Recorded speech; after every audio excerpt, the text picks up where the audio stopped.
Section 1, Hook. Tu es en couple depuis 3 ans. Vous avez des projets, un appartement, peut-être un enfant, et pourtant, elle reste de plus en plus tard au bureau.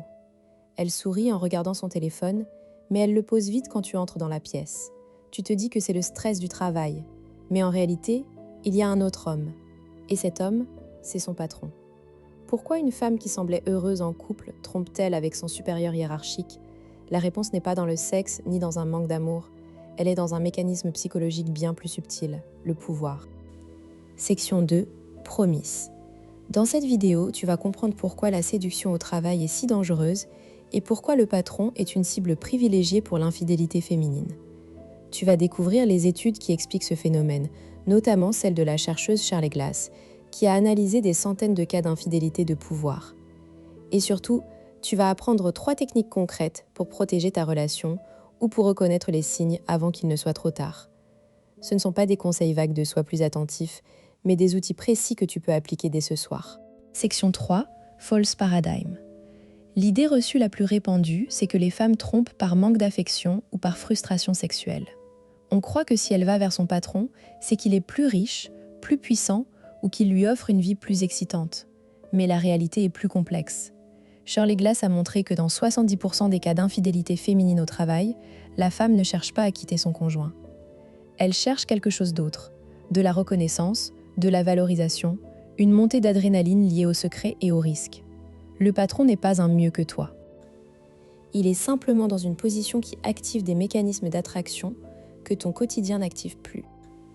Section 4, Core Reveal. Le mécanisme caché s'appelle l'infidélité de pouvoir.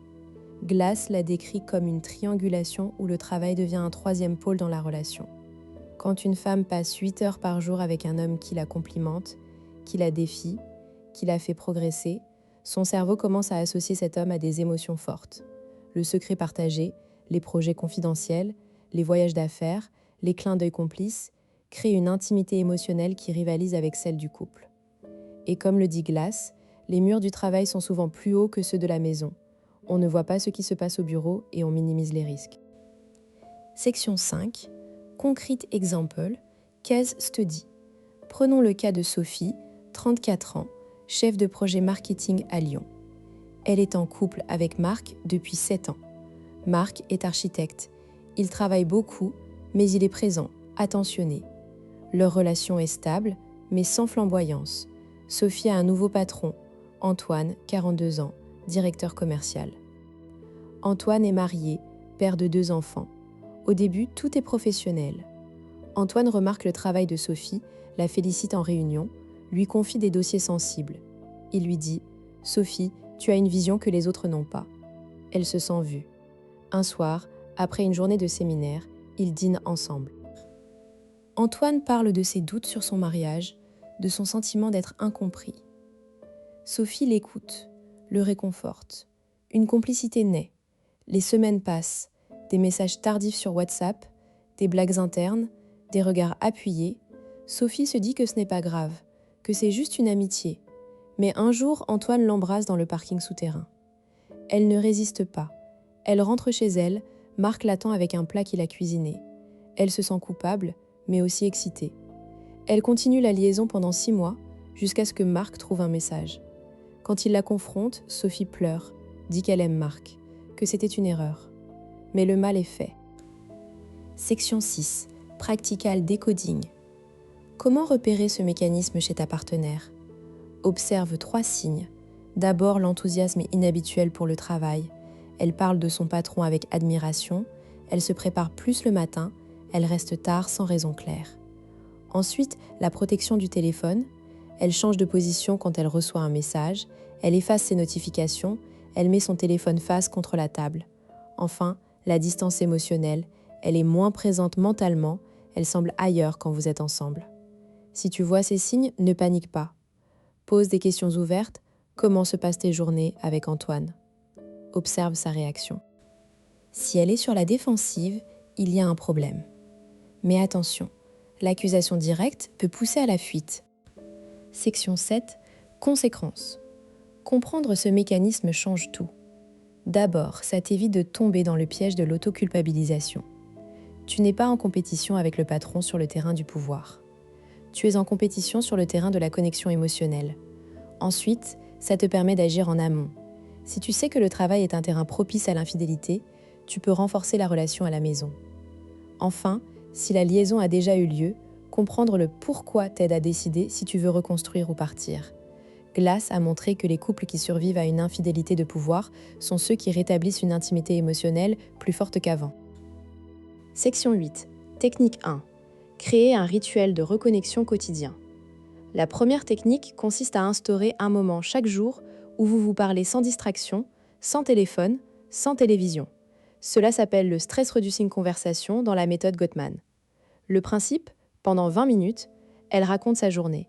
Et toi, tu écoutes sans donner de solution. Tu valides ses émotions. Ça a dû être frustrant quand Antoine t'a interrompu. Ce simple rituel recrée une intimité émotionnelle qui rivalise avec celle du bureau. Si tu le fais tous les soirs, elle n'aura plus besoin de chercher cette écoute ailleurs. Section 9, technique 2. Briser la triangulation du secret. La deuxième technique est de rendre visible ce qui est invisible. Invite son patron à dîner. Suggère une sortie à 4 avec ta compagne, son patron et sa femme. En brisant le secret, tu désamorces la complicité. Quand le patron n'est plus un mystère, il perd de son pouvoir d'attraction. En plus, tu envoies un message clair. Tu n'as pas peur de la comparaison. Si elle hésite à organiser ce dîner, demande-lui pourquoi. Sa réponse te dira tout. Section 10. Technique 3. Renforcer la valeur de la relation à la maison. La troisième technique est de devenir toi-même une source de valorisation et d'excitation. Ne te contente pas d'être le conjoint stable. Surprends-la, planifie un week-end surprise, écris-lui un mot, complimente-la sur des qualités que son patron ne voit pas. Le patron la valorise sur son travail. Toi, valorise-la sur qui elle est en tant que femme, mère, amante. Plus tu combles son besoin de reconnaissance, moins elle cherchera ailleurs. Section 11. Objection anticipation. Objection numéro 1. Mais si elle veut tromper, elle trouvera toujours un moyen. C'est vrai, mais la plupart des infidélités ne sont pas préméditées. Elles naissent d'une opportunité et d'un manque. En supprimant l'opportunité, limitant les secrets au travail et en comblant le manque avec les techniques ci-dessus, tu réduis considérablement le risque. Objection 2. Je ne peux pas contrôler son travail. Non, mais tu peux contrôler ton attitude. Être un partenaire qui comprend les mécanismes psychologiques te donne un avantage. Objection 3. Si elle trompe, c'est qu'elle ne m'aime plus. Pas toujours. Beaucoup de femmes trompent sans vouloir quitter leur conjoint. Elles veulent l'excitation. Pas un nouveau mari. Section 12. Closing loop plus CTA. Alors, pourquoi une femme trompe avec son patron ? Parce que le pouvoir est un aphrodisiaque et que le secret crée une intimité plus forte que l'amour du quotidien. Mais tu n'es pas impuissant. En comprenant ces mécanismes, tu peux soit prévenir l'infidélité, soit y faire face avec lucidité. Si cette vidéo t'a aidé, abonne-toi à Psychoséduction pour décoder les vrais mécanismes de l'amour et de la séduction. Active la cloche pour ne rien rater. Et en attendant, applique ces techniques, un rituel d'écoute, un dîner avec le patron et des surprises à la maison. Tu verras, la différence est réelle.